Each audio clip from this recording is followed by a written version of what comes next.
किती आहे? बघ राव सोन्या, तू 1.5 फूट इकडे घुसलाय. अरे काय राव विक्या, रात्री तुम्ही 1.5 फूट बांधू इकडे उचलून ठेवला का?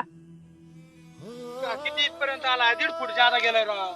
ए विक्या, अरे काय चालू आहे? अरे मग काय कुरू कुरू खाऊ राहिला काय तू मग?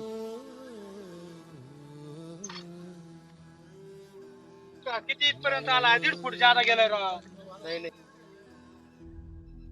काय रे, काय चालू आहे? हे काय टेप बीप काय भानगडे?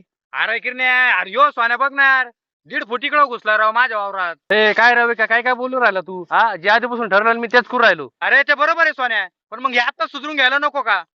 नाही नाही, सुधरून बिधरून काही नाही. जे मला आधीपासून सांगितलं मी तेच करत आलो. हे सुधारणा अजिबात होणार नाही याच्यामध्ये, काही मी बदलच करू शकत नाही.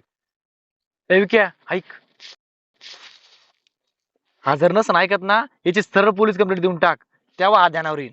अरे ते तर करावंच लागणार आहे किरण्या. तर सरळ बोट वाकडच करावं लागणार, तसं जमणारच नाही ते. हा, कसं बोला बरं? हा. ए विक्या, अरे तिकडे काय बोलू राहिलं गुलू गुलू तू? तुला त्याच्या अगोदर पोलीस कंप्लेंट करायची ना, बिनधास्त करताय. मी तुला 1.5 फूट आहे ना देणार, म्हणजे देणारच नाही. आता तुला ज्याला बोलू त्याला बोलू, मी देणारच नाही तुला.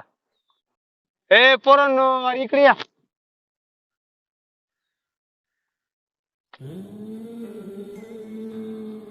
अरे पोरांनो, झालंय काय? कशा करता भांडताय?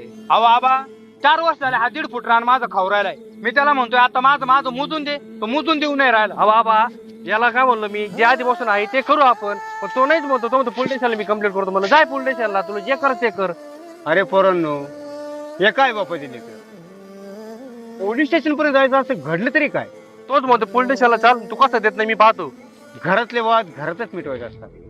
उगाच तिरायचं ऐकून चवटेवर तमाशा नको. नाहीतर पेटलेली कडी विजून जाते, पण पेटलेल्या घराची राख झाल्याशिवाय राहत नाही.